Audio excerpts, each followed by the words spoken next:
Hey everyone, it's Wade Franson. I am back in the studio recording a sneak peek for episode 204, airing on December 16th, which is this coming Tuesday at 8 Central Time, with Hoekstra.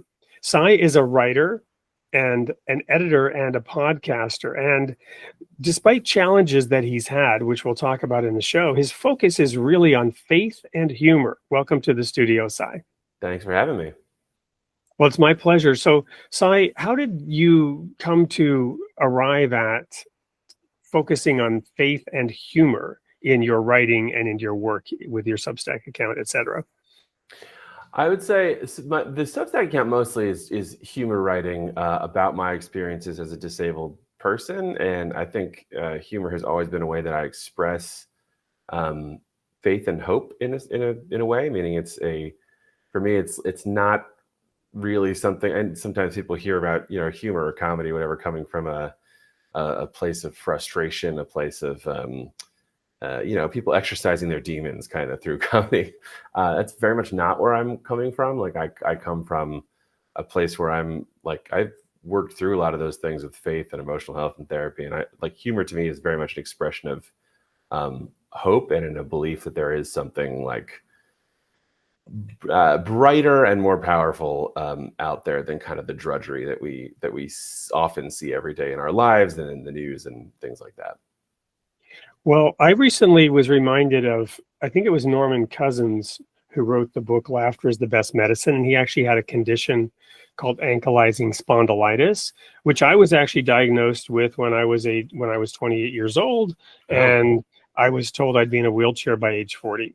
And I'm a little bit past that now. Don't know if you can hear it in my voice, but that didn't happen. And his book was instrumental to me. Are there specific touch points, whether it's in scripture or elsewhere, that you've used in reaching this conclusion and deciding on this focus?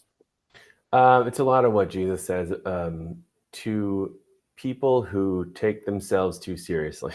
I don't think this is like the primary thing that Jesus is teaching anybody, but a thing that I take away from when Jesus talks to religious leaders who put, too heavy a burden on people, or who are looking for applause and praise from other people. And that, I kind of, in my mind, I sort of condense all that down or synthesize that sometimes. One angle of all that is people who take themselves too seriously.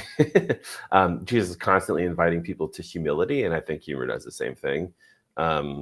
Generosity and hospitality. I think I'm blind, and a lot of the way that I talk about disability humor with regard to my disability, I think is very much aimed at hospitality toward and generosity toward people who don't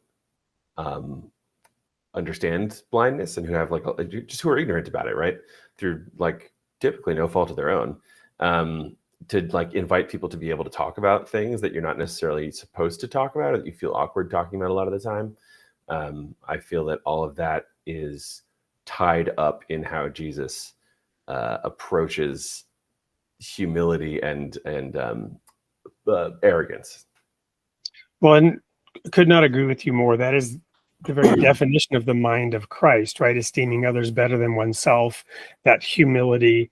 And of course, then there's the famous John 13:35, by this shall all men know that you're my disciples, that you have love one for another. And this expression of love and humility and really forming relationships is something we're going to dive into deep. So I really look forward to that December 16th episode, where we'll have you live on the show and spend an hour unpacking this. So for everyone in the audience, you're not going to want to miss episode 204 on December 16th at 8 p.m. Central on Created in the Image of God. We'll see you there.